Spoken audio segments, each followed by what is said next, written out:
You know Suzukis and Kawasaki's are basically the same thing, right? What the f***?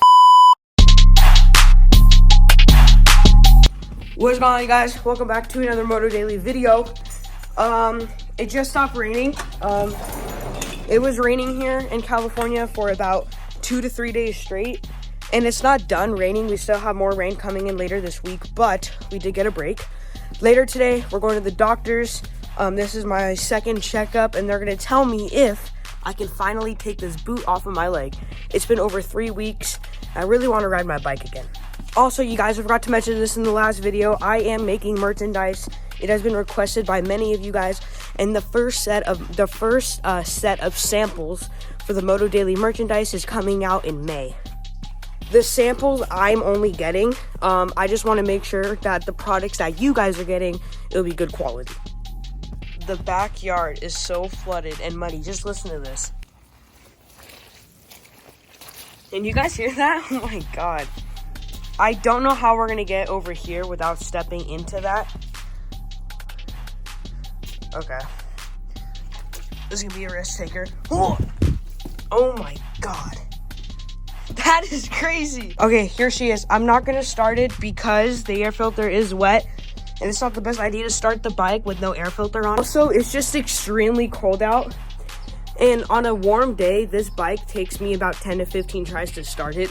So on a cold day like this, where it's been sitting for over a week, it's gonna take a long time to start. But surprisingly, it's actually not that wet. The carburetor was the main thing that I was worried about. And it's actually really dry. I just gotta get back over this mess. Oh god. One of you guys said Kawasaki and Suzuki dirt bikes are the same. What is going on? But here's the thing, you're actually right. Kawasaki and Suzuki dirt bikes are actually the same. If you don't believe me, go look on Google. Many people think I have so much hate for Suzuki bikes, but I really don't. It's just Kawasaki's and Yamahas are my two most personal preference bikes. Back when I didn't have my Kawasaki and I just had my SSR, I was doing so much research to prove to my dad why I should get a Kawasaki. And here are the couple reasons why I wanted this exact bike. Number one is I didn't want to do track. I didn't want to ride track and race people and stuff like that. I wanted to go on trail rides. I wanted to go up in the mountains. I wanted to go ride through mud. I wanted to go do a bunch of stuff. The Kawasaki KLX 140 is perfect for that. Now, for everyone calling me a girl because it's an electric start bike, okay, I can see why an electric start bike would make me a girl, but keep in mind, this was only my second dirt bike, and it still is only my second dirt bike. An electric start dirt bike was perfect, especially when it was my first time trail riding. I never trail rided before. This was my first bike where I ever went on my first trail. So yes, I wanted an electric start dirt bike, and it's very nice. Also, the shocks on this bike are just absolutely amazing when it comes to trail riding. I mean, when I hit rocks, it's like I don't even feel like I'm hitting rocks. It's like I'm going over a cloud. Something that I actually taught myself to do when hitting rocks was to push down on my bars and then lift back up as if I was doing a wheelie. Except I don't know how to wheelie. Here's what I mean by push down and then pull back up. When I was hitting rocks before, I wasn't doing anything with my arms. I was just riding. Although the suspension on this bike is really good, it still gave me a decent amount of impact. Something that I taught myself how to do, I just randomly did it, and I was like, oh, feels way better, so I want to share it with you guys. When you guys are riding on the trail and you guys are hitting rocks, obviously the first thing you want to do is you want to stand up so that way you're not bouncing like this like a noob. But you're going to want to stand up on your bike, and you're going to want to push down on your bars, and then pull them back up. It's going to make going over the rocks or going over the ditches way smoother. I just got back from the doctor's, and I kind of got good news, but I also got a mixture of bad news. So, starting it off super simple, my ankle is not fractured anymore. I don't have a fracture in my ankle. But I still cannot go to sparring or ride my bike for about 2 to 3 more weeks, and I need to go to physical therapy.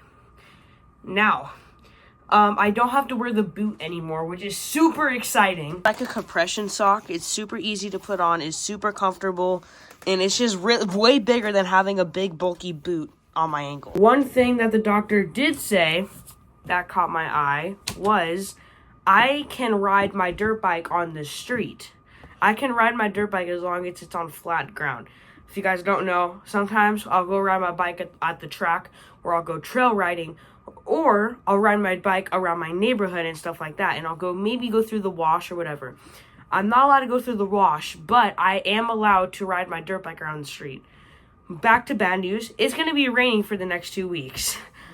But I mean, yeah. I got a mixture of good news and a mixture of bad news. Good news, my ankle is not fractured anymore. I'm allowed to ride my dirt bike on the street.